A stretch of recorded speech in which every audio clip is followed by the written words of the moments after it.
ಸರಿ, ನಿನ್ನೆ ಒಂದು ಅದೇ ಚಲನಚಿತ್ರೋತ್ಸವದಲ್ಲಿ ಡಿ ಕೆ ಶಿವಕುಮಾರ್ ಅವರು ನಟ ನಟಿಯರಿಗೆ ಹೋರಾಟಗಾರರಿಗೆ ಈ ಎಸ್ಪೆಷಲಿ ಚಲನಚಿತ್ರ ನಟ ನಟಿಯರಿಗೆ ಒಂದು ಎಚ್ಚರಿಕೆಯನ್ನು ಕೊಡ್ತಾರೆ. ನಿಮ್ಮ ನೆಟ್ಟು ಬೋಲ್ಟನ್ನು ಟೈಟ್ ಮಾಡಬೇಕು, ಎಲ್ಲಿ ಟೈಟ್ ಮಾಡಬೇಕು ಅನ್ನುವಂಥದ್ದು. ಎಲ್ಲೋ ಒಂದು ಕಡೆ ಪರೋಕ್ಷವಾಗಿ ಎದುರಿಸುವಂಥದ್ದು, ಬೆದರಿಕೆ ಹಾಕುವಂಥದ್ದು ಹೋರಾಟಗಾರರಿಗಿರ್ಬೋದು, ನಟ ನಟಿಯರಿಗಿರ್ಬೋದು. ಏನು ಹೇಳಿದ್ದೆ? ಅಲ್ಲ, ಯಾರ ನಟ್ಟು ಬೋಲ್ಟ್ನ ಯಾರೂ ಟೈಟ್ ಮಾಡೋಕ್ಕೆ ಆಗಲ್ಲ.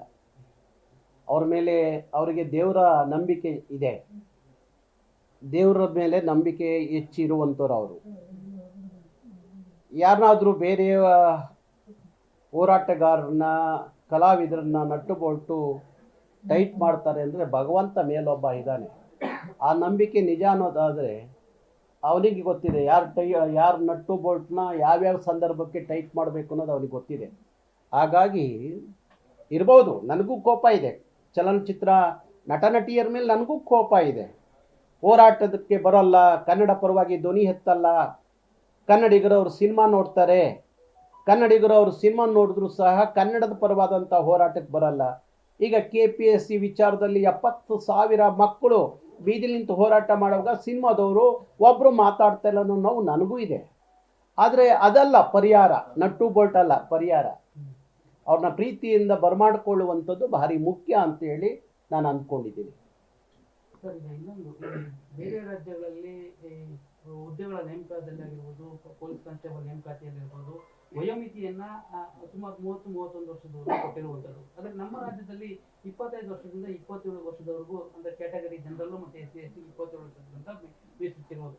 ಯಾಕೆ ಈ ರೀತಿ ತಾರತಮ್ಯ ನಮ್ಮ ರಾಜ್ಯದಲ್ಲಿ ಬೇರೆ ರಾಜ್ಯಗಳಿಗೆ ಹೋಲಿಸಿಕೊಂಡ್ರೆ? ಅಲ್ಲ, ಅದನ್ನೇ ಈಗ ನಾವು ಅದನ್ನೇ ನಿನ್ನೆ ಮೈಸೂರಿಂದ ಹೋರಾಟ ಪ್ರಾರಂಭ ಮಾಡಿದ್ದಾರೆ ಕರವೇ ಅವರು.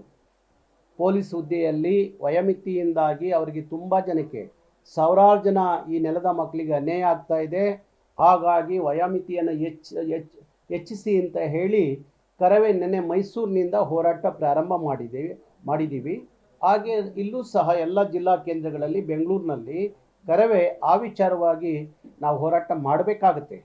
ಏನು ದುರಂತ, ಈ ನೆಲದ ದುರಂತ ಏನು ಅಂದರೆ ಪ್ರತಿಯೊಂದಕ್ಕೂ ಹೋರಾಟದ ಮುಖಾಂತರವೇ ಏನಾದರೂ ಸರಿಪಡಿಸ್ಬೇಕು ಅನ್ನೋದಾಗ ಇದೇನು ಪ್ರಜಾಪ್ರಭುತ್ವದ ವ್ಯವಸ್ಥೆನ ಏನು ಎಂಥದ್ದು ಅನ್ನೋದು ಇಲ್ಲ. ಇಲ್ಲಿ ಯಾರಾದರೂ ಹಿಟ್ಲರ್ಗಳು ಆಳ್ತಾ ಇದ್ದಾರಾ ಅನ್ನೋ ಪ್ರಶ್ನೆ ನಮ್ಮನ್ನು ಕಾಡ್ತಾ ಇದೆ. ಅದಕ್ಕೋಸ್ಕರ ಅಂಬೇಡ್ಕರ್ ಹೇಳುವಾಗೆ ಈ ದೇಶದಲ್ಲಿ ಏನೇ ಪಡ್ಕೋಬೇಕಾದ್ರೆ ಅದನ್ನು ಹೋರಾಟದ ಮುಖಾಂತರನೇ ಪಡ್ಕೋಬೇಕು ಅನ್ನೋದು ಅವ್ರ ಮಾತೇನಿದೆಯೋ ಅದು ಇವತ್ತು ಸತ್ಯ ಅನ್ನಿಸ್ತಾ ಇದೆ.